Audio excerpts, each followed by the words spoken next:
क्या आप जानते हैं कि मरे हुए व्यक्ति की 4 चीजें ऐसी होती हैं जो अगर आप ले लें तो आपके जीवन में दरिद्रता, बीमारी और पितृदोष तक घर कर सकते हैं और इनसे अनेक प्रकार की हानियां होती हैं। मित्रों, ये कोई अंधविश्वास नहीं बल्कि गरुड़ पुराण और अन्य हिंदू धर्म ग्रंथों की चेतावनी है जिसे हर एक व्यक्ति को जानना आवश्यक है। तो आइए शुरुआत करते आज की इस ज्ञानवर्धक प्रस्तुति की ओर, जानते हैं गरुड़ पुराण के इस गूढ़ रहस्य के बारे में। मित्रों, एक बार नारद जी नारायण नारायण का जाप करते हुए बैकुंठ धाम पहुंचे, जहां भगवान श्री हरि विष्णु शेष नाग पर विराजमान थे। नारद को देखकर भगवान विष्णु मुस्कुराए और बोले, हे नारद, बताओ किस प्रयोजन से यहां पधारे हो।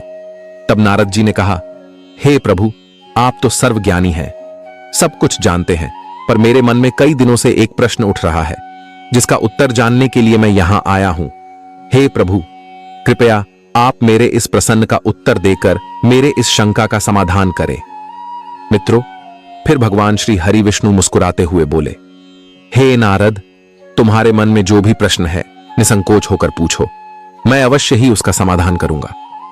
फिर नारद जी बोले, हे प्रभु, मेरा यह प्रश्न है कि जब किसी व्यक्ति की मृत्यु हो जाती तो उनसे झूरी कौन कौन सी वस्तु का उपयोग जीवित मनुष्य को नहीं करनी चाहिए, और यदि कोई व्यक्ति उन वस्तुओं का उपयोग करता है तो उन्हें क्या क्या परेशानियां हो सकती हैं।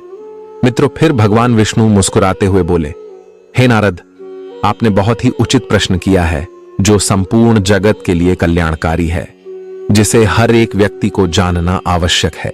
हे नारद, मैं आपके इस प्रश्न का समाधान करने के लिए एक कथा सुनाता हूं। इस कथा को सुनने के बाद आपकी सारी शंकाएं दूर हो जाएगी। पर हां, इस कथा को आप पूरे ध्यानपूर्वक और आखिरी तक अवश्य सुने, क्योंकि आधा अधूरा ज्ञान हमेशा विष के समान होता है। और यह ऐसी कथा है जिसे सुनने मात्र से मनुष्य के कोटि कोटि पापों का नाश होता है। मित्रों, फिर नारद जी बोले, हे प्रभु, आप कथा प्रारंभ कीजिए, मैं इसे पूरे ध्यान पूर्वक और आखिरी तक सुनूंगा। तो मित्रों, आप लोग से भी आग्रह है कि इस कथा को आखिरी तक अवश्य देखें और इस कथा की गहराई में आप खो जाएं उससे पहले कृपया इस वीडियो को एक लाइक करके कमेंट में जय श्री हरि विष्णु अवश्य लिखें। मित्रों, फिर भगवान विष्णु कथा सुनाना प्रारंभ करते हैं और कहते हैं, हे नारद, बहुत समय पहले जब काशी नगरी आध्यात्मिकता का केंद्र मानी जाती थी और हर गली से मंत्रोच्चार की ध्वनि गूंजा करती थी, उसी पवित्र भूमि पर एक धर्मनिष्ठ व्यापारी रहता था जिसका नाम था धनीराम। वह केवल एक व्यापारी नहीं बल्कि एक सनातन आस्था का सच्चा साधक था। प्रतिदिन ब्रह्म मुहूर्त में उठकर गंगा स्नान करता, तुलसी को जल देता, अपने वृद्ध माता पिता के चरण छूता और उसके बाद ही भोजन करता।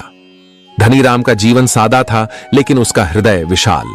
उसके व्यापार में ईमानदारी और व्यवहार में मधुरता थी। नगर के पंडित भी उसकी बहुत अधिक प्रशंसा करते, परंतु जीवन की सारी तपस्या, पुण्य और सुख एक दिन एक रहस्यमयी मोड़ लेने वाला था और उस मोड़ का माध्यम बना एक अजनबी साधु। एक दिन वर्षा ऋतु के अंतिम दिन थे। काशी से बाहर की ओर व्यापारिक यात्रा करके धनीराम लौट रहा था। आसमान में बादल गरज रहे थे और हल्की फुहारें पड़ रही थीं। रास्ते में उसे एक प्राचीन पीपल के वृक्ष के नीचे एक वृद्ध साधु बैठे हुए दिखाई दिए। उनका शरीर दुर्बल था, पर आंखें अग्नि जैसी चमक रही थीं। जटाएं उनके कंधों से नीचे लटक रही थीं और भस्म से लिप्त शरीर वर्षों की तपस्या का संकेत दे रहा था। मित्रों, फिर धनीराम ने रथ रुकवाया, नीचे उतरकर साधु के चरणों में प्रणाम किया और बोला, हे तपस्वी महात्मा, यह वर्षा और ठंड का समय है, कृपया मेरे घर चलिए, विश्राम कीजिए, भोजन पाइए। फिर साधु ने मुस्कुराते हुए उसकी ओर देखा, मानो उसकी आत्मा को भेदते हुए, और बोले, वत्स, तू वही है जिसे मुझे मिलना था। जो ईमानदारी से जीवन जीता है वह ही मृत्यु का रहस्य जानने का अधिकारी होता है। हरिदास थोड़े चकित हुए, पर उन्होंने साधु को आदर पूर्वक रथ में बैठाया और अपने घर ले आए। वहां उन्होंने साधु को स्नान कराया, नए वस्त्र पहनाए, ताम्र पात्र में भोजन परोसा और स्वयं भूमि पर बैठकर उनकी सेवा की। भोजन के बाद साधु मौन हो गए। एक दीपक उनके सामने जल रहा था और एक रहस्यमयी शांति पूरे कक्ष में फैल चुकी थी। तब उन्होंने आंखें खोली और गंभीर स्वर में बोले, वत्स धनीराम, तू धर्म का पालन करता है, पर जीवन और मृत्यु के बीच के एक रहस्य से अनभिज्ञ है और यह अज्ञान बहुतों को पतन की ओर ले जाता है। आज मैं तुझे बताने आया हूं कि मरे हुए व्यक्ति की कुछ वस्तुएं ऐसी होती हैं जिन्हें लेना या रखना आत्मा को अशांत और जीवन को अभिशप्त कर सकता है। ये कोई कल्पना नहीं, बल्कि स्वयं गरुड़ पुराण, विष्णु धर्म सूत्र और पद्म पुराण में इनका वर्णन है। धनीराम ने हाथ जोड़कर सिर झुकाया। हे गुरुदेव, कृपा करके मुझे वो ज्ञान दीजिए। जो बातें आपने जानी हैं, मैं उन्हें जानकर अपने कुल की रक्षा करना चाहता हूं। मित्रों, फिर साधु ने सिर हिलाया और अगले क्षण उन्होंने धीरे धीरे वह 4 रहस्य खोलने शुरू किए जो मृत्यु के पार की दुनिया से जुड़े थे और धनीराम का जीवन सदा के लिए बदलने वाला था। साधु ने अपनी आंखें बंद कर लीं और गहरी श्वास लेकर बोले, धनीराम, सबसे पहली वस्तु जिसे किसी मृत व्यक्ति के जाने के बाद कभी अपने पास नहीं रखना चाहिए, वह है उसके शरीर पर परे वस्त्र। धनीराम ने आश्चर्य से पूछा, गुरुदेव, वस्त्र तो केवल कपड़ा है, इसमें ऐसा क्या है जो हानिकारक हो सकता है? फिर साधु ने धीमे स्वर में उत्तर दिया, वत्स, वस्त्र केवल शरीर को ढंकने का माध्यम नहीं है। यह व्यक्ति की ऊर्जा, उसके जीवन की तरंगों, उसके रोगों, इच्छाओं और दुखों का संवाहक भी होता है। विशेष रूप से वह वस्त्र जो अंतिम समय में मृत व्यक्ति ने पहना हो, वह उसकी मृत्यु ऊर्जा, उसके प्राण वायु के विछोह और अधूरी कामनाओं से भर चुका होता है। उन्होंने आगे समझाया, गरुड़ पुराण में स्पष्ट कहा गया है, मृतस्य वस्त्रम न ग्राह्यम तेन वै पिशाच वशम भवेत, अर्थात मरे हुए व्यक्ति के वस्त्रों को ग्रहण करने से पिशाचवश यानी नकारात्मक शक्तियों का प्रभाव हो सकता है। मित्रों, फिर साधु ने धनीराम को एक कथा सुनाई। काशी के समीप ही एक गांव था जहां रमेश नामक एक युवक अपने पिता की मृत्यु के बाद उनका प्रिय कुर्ता और ऊनी शॉल संभाल कर रखता था। वह भावुक था और सोचता था कि इन वस्त्रों से वह अपने पिता को अपने करीब महसूस कर सकता है। कुछ दिनों तक सब सामान्य रहा, लेकिन फिर एक रात से सब कुछ बदल गया। रमेश को सपनों में एक वृद्ध पुरुष दिखने लगा। कभी वे रोते, कभी चिल्लाते, कभी कुछ मांगते। उसे ऐसा लगता जैसे कोई अदृश्य शक्ति उसके कमरे में चलती है। वह धीरे धीरे मानसिक तनाव में आ गया। उसकी नींद उड़ गई, व्यापार में घाटा होने लगा और शरीर रोगग्रस्त हो गया। कई जगह दिखाया, पर कुछ हल न निकला। अंत में एक वृद्ध ब्राह्मण ने बताया कि उसके पिता की आत्मा वस्त्रों से जुड़ी है और जब तक वे वस्त्र गंगा को अर्पित नहीं किए जाते, उनकी मुक्ति नहीं होगी। फिर जैसे ही रमेश ने वस्त्रों को विधिवत गंगा में प्रवाहित किया, उसका जीवन फिर से सामान्य हो गया। धनीराम यह सुनकर स्तब्ध रह गया। उसने श्रद्धा से पूछा, गुरुदेव, यदि कोई अनजाने में ऐसे वस्त्रों को पहन ले तो? साधु बोले, यदि वह व्यक्ति धर्मशास्त्रों से अनभिज्ञ हो तो प्रभाव धीरे धीरे होता है, पर यदि वह जानबूझकर पहनता है तो वह न केवल उस आत्मा को बांधता है, बल्कि अपने जीवन में अशांति, रोग और दुर्भाग्य को आमंत्रित करता है। फिर साधु ने कहा, शरीर के अंतिम समय की ऊर्जा वस्त्रों में सबसे अधिक संचित होती है। शव के वस्त्र या तो चिता में जलाए जाते हैं या पवित्र जल में प्रवाहित कर दिए जाते हैं। यदि मृतात्मा असंतुष्ट हो तो वस्त्रों से वह जीवित व्यक्ति पर हावी हो सकती है। साधु ने आगे कहा, धनीराम, वस्त्र केवल कपड़ा नहीं होता, वह स्मृति, संस्कार और ऊर्जा का वाहन होता है। उसे अग्नि को अर्पित करो या जल को, पर शरीर को छोड़ चुकी आत्मा की वस्तु कभी भी अपने जीवन में न आने दो। मित्रों, धनीराम अब समझ चुका था कि प्रेम की अभिव्यक्ति वस्त्रों से नहीं, आत्मा के लिए की गई प्रार्थना और कर्मों से होती है। साधु ने दीपक की लौ को देखते हुए धीमे स्वर में कहा, धनीराम, दूसरी वस्तु जो किसी भी हालत में मृत व्यक्ति से नहीं लेनी चाहिए, वह है उसकी चप्पलें या जूते। इस पर धनीराम ने चौंक कर पूछा, गुरुदेव, चप्पलें तो जमीन से झुरी होती हैं, उनका भला क्या प्रभाव हो सकता है? साधु मुस्कुराए, फिर गंभीर हो गए और बोले, वत्स, यही बात अधिकांश लोग नहीं समझते। चप्पलें केवल पैरों की रक्षा नहीं करती, वे एक व्यक्ति के जीवन के हर पग, हर कर्म, हर संघर्ष की साक्षी होती हैं। जब कोई प्राणी मृत्यु को प्राप्त करता है तो उसकी यात्रा वहीं रुक जाती है और उसकी चप्पलें उसकी अधूरी यात्रा स्थूल जगत की स्मृति और अवशिष्ट ऊर्जा की धरोहर बन जाती है। मृत शरीर की चप्पलों को छूना भी वर्जित है, उन्हें धारण करना पापों की वृद्धि करता है। साधु बोले, चप्पलों को मृत व्यक्ति की आत्मा से गहरा ऊर्जा संबंध होता है। ये उस जीवन मार्ग का प्रतिनिधित्व करती हैं जो अधूरा छूट गया। जब कोई जीवित व्यक्ति उन्हें पहनता है तो वह अनजाने में उस मार्ग को दोहराना शुरू कर देता है। उस पीड़ा, उस अधूरी यात्रा, उन कर्मों की छाया को अपने सिर पर ले आता है। फिर साधु ने कहा, धनीराम, क्या तूने नगर के उत्तर की ओर रहने वाले हरिदास का नाम सुना है? धनीराम ने सिर हिलाया। हां गुरुदेव, वह बड़ा व्यापारी था। फिर अचानक उसकी हालत गिरने लगी थी। साधु बोले, ठीक उसी की बात कर रहा हूं। हरिदास के पिता जब परलोक सिधारे तो उन्होंने अपनी प्रिय जूतियां एक बक्से में रख छोड़ी थीं। हरिदास ने कहा, ये तो बहुत कीमती हैं, उन्हें संभाल कर रखूंगा। कुछ महीनों बाद उसने किसी दिन वही जूते पहन लिए। उस दिन के बाद जैसे उसके जीवन की दिशा ही बदल गई। व्यवसाय में लगातार हानि, कर्ज, पारिवारिक कलह और मानसिक व्याकुलता, अंततः वह विक्षिप्त हो गया। फिर एक साधक ने जब उसके घर का निरीक्षण किया तो उसने बताया कि मृत पिता की आत्मा की ऊर्जा अब भी उन जूतियों में बसी हुई है और हरिदास उस ऊर्जा को अपने पैरों से अपने जीवन में फैला रहा है। मित्रों, फिर साधु ने बताया, हे धनीराम, पद का अर्थ होता है स्थिति, दिशा और उद्देश्य। मृतक की चप्पलें उसके पद चिन्हों की स्मृति होती है जो मृत्यु के साथ थम जाती है। धार्मिक रूप से चप्पलें या जूते अपवित्र माने जाते हैं और जब वे मृत्यु से जुड़ जाते हैं तो उनका स्पर्श भी शुद्धता को भंग कर सकता है। शास्त्रों की दृष्टि से मृत व्यक्ति की चप्पलों को या तो चिता में डाल दिया जाता है या गंगा में प्रवाहित किया जाता है। मित्रों, धनीराम यह सब सुनकर बेहद भावुक हो गया। उसे अपने बाल्यकाल की याद आई जब उसके दादा की मृत्यु हुई थी और उसके चाचा ने उनकी चप्पलें संभाल ली थीं।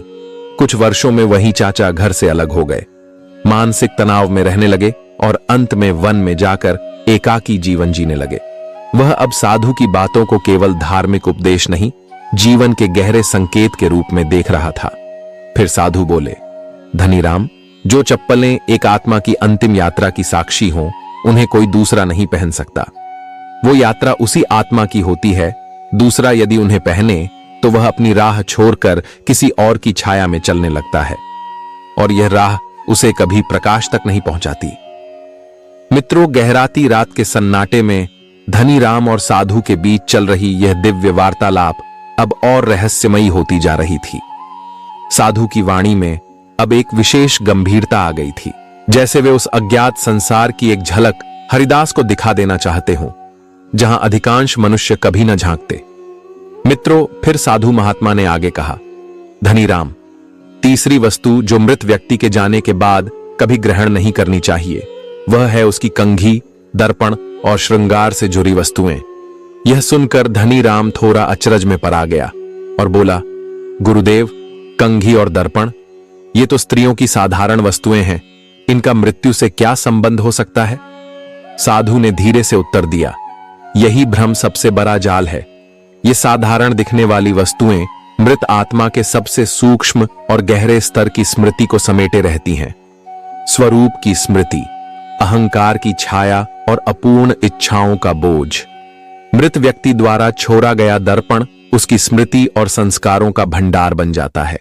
कंघी, जो बालों से झुरी है, शरीर की ऊर्जाओं का सबसे निकटवर्ती अंग, वह मृत आत्मा के अवशेष कंपन को धारण करती है।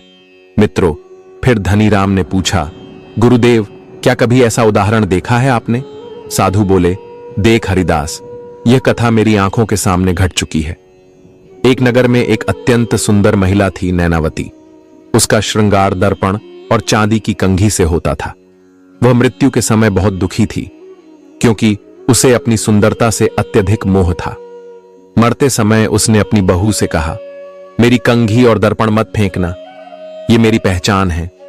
बहू ने मां के कहे अनुसार उन्हें सहेज लिया, परंतु उसी दिन से अजीब घटनाएं घटने लगीं। कभी आईने में कोई दूसरी छाया दिखती, कभी कंघी से बाल झड़ते और कभी रात्रि में कोई स्त्री के रोने की आवाज आती। परिवार भयभीत हो गया। अंत में एक साधु ने बताया कि नैनावती की आत्मा अब भी इन श्रृंगार की वस्तुओं से जुड़ी हुई है। जब तक इन्हें गंगा में प्रवाहित नहीं किया जाएगा वह मुक्त नहीं हो सकती। फिर विधि विधान से उन्हें प्रवाहित किया गया, तब जाकर परिवार को शांति मिली। मित्रों, फिर साधु ने बताया कि श्रृंगार अहंकार और मोह का उपकरण है। जब व्यक्ति मृत्यु के समय भी अपने रूप, वस्त्र, गहनों या श्रृंगार को न छोड़ सके तो उसकी आत्मा उन्हीं वस्तुओं से बंध जाती है। सौंदर्य का साधन यदि मृत्यु के बाद भी मन से न छूटे तो आत्मा बंधन में पड़ जाती है। श्रृंगार की वस्तुएं आत्मा की अधूरी आकांक्षा को बांध लेती हैं और जो व्यक्ति उन्हें अपनाता है वह अनजाने में उसी मोह में फंसने लगता है जो कभी किसी और को मृत्यु तक ले गया। धनीराम अब समझ गया था कि श्रृंगार कभी कभी केवल सौंदर्य नहीं, बंधन बन जाता है और मृत्यु के बाद यह बंधन आत्मा की मुक्ति में सबसे बड़ी रुकावट होता है। साधु की वाणी अब और भी गंभीर हो गई थी और धनीराम की जिज्ञासा ने उसे और भी गहरे रहस्यों की ओर खींच लिया था। साधु ने फिर से अपनी आंखें खोलीं और कहा, धनीराम, अब मैं तुम्हें चौथी वस्तु के बारे में बताता हूं जिसे किसी मृत व्यक्ति से कभी नहीं लेना चाहिए। वह वस्तु है मृत व्यक्ति का बिस्तर या तकिया। धनीराम ने विस्मित होकर पूछा, गुरुदेव, बिस्तर और तकिया? ये तो केवल आराम के साधन हैं, इनसे कोई क्या नुकसान हो सकता है? साधु ने गंभीर स्वर में उत्तर दिया, वत्स, बिस्तर और तकिया केवल आराम देने के साधन नहीं हैं। वे एक व्यक्ति के जीवन के संपूर्ण ऊर्जा प्रवाह से जुड़े होते हैं। इन वस्त्रों में मृत व्यक्ति की इच्छाएं, विचार, मानसिक स्थितियां और ऊर्जा का संचार होता है। जब एक व्यक्ति इनसे जुड़ी वस्तुओं को ग्रहण करता है तो वह अनजाने में उस मृत व्यक्ति की मानसिक और आत्मिक स्थिति को अपने जीवन में उतार लेता है। गरुड़ पुराण और अन्य शास्त्रों में स्पष्ट रूप से कहा गया है कि मृतक के बिस्तर को या तकिए को लेना पाप के समान है। यह न केवल उस व्यक्ति की मानसिक स्थिति को ग्रहण करने जैसा है, बल्कि यह उस आत्मा के शाप और उसकी अधूरी इच्छाओं को भी अपने जीवन में समाहित कर लेता है। फिर साधु ने आगे कहा, यह बिस्तर या तकिया उस व्यक्ति के शारीरिक और मानसिक प्रवाह का निरंतर संचायक होता है। जब वह व्यक्ति मर जाता है तो यह वस्त्र उस व्यक्ति की अंतिम शांति या अधूरी इच्छाओं के संकेत बन जाते हैं। अगर कोई इन वस्त्रों को अपने पास रखता है या इनका इस्तेमाल करता है तो वह उस व्यक्ति की अधूरी इच्छाओं और भटकते हुए प्रेतात्माओं से जुड़ जाता है। मित्रों, साधु ने फिर एक कहानी सुनाई। ये कहानी थी एक व्यापारी मुरलीधर की। मुरलीधर के पिता एक बड़े व्यापारी थे। उनकी मृत्यु के बाद मुरलीधर ने उनके बिस्तर और तकिए को संरक्षित किया और उन्हें अपनी जीवन भर की पूंजी मान लिया। वह यही सोचता था कि इस बिस्तर के अंदर उसके पिता की आत्मा बसी है और वह इसका उपयोग करके सफल हो सकता है। परंतु जो हुआ वह बिल्कुल विपरीत था। धर्मपाल का कारोबार दिन प्रतिदिन गिरने लगा। उसे एक के बाद एक कर्ज चुकाने की चिंता बढ़ी और उसका मानसिक स्वास्थ्य भी प्रभावित होने लगा। उसे रातों रात वही बिस्तर अपने पिता की याद दिलाता था, लेकिन उस याद में कुछ घना और अव्यक्त भय था। एक दिन एक योगी ने उसका हाल देखा और कहा, तुम्हारे पिता की आत्मा अधूरी इच्छाओं के साथ इस बिस्तर में बंधी हुई है। जब तक तुम इसे पवित्र स्थान पर नहीं भेजोगे तुम्हारा व्यापार और जीवन कठिनाई में ही रहेगा। मुरलीधर ने अंततः बिस्तर को गंगा में प्रवाहित किया। इसके बाद धीरे धीरे उसका जीवन सामान्य हुआ और व्यापार में पुनः वृद्धि हुई। मित्रों, अब भगवान श्री हरि विष्णु बोले, हे नारद, मृत व्यक्ति की यही वह 4 वस्तुएं हैं जिसे जीवित मनुष्य को कभी भी नहीं लेना चाहिए। क्या अब भी तुम्हारे मन में कोई शंका शेष है? मित्रों, फिर नारद मुनि बोले, नहीं प्रभु, अब मेरे मन में कोई भी शंका नहीं है।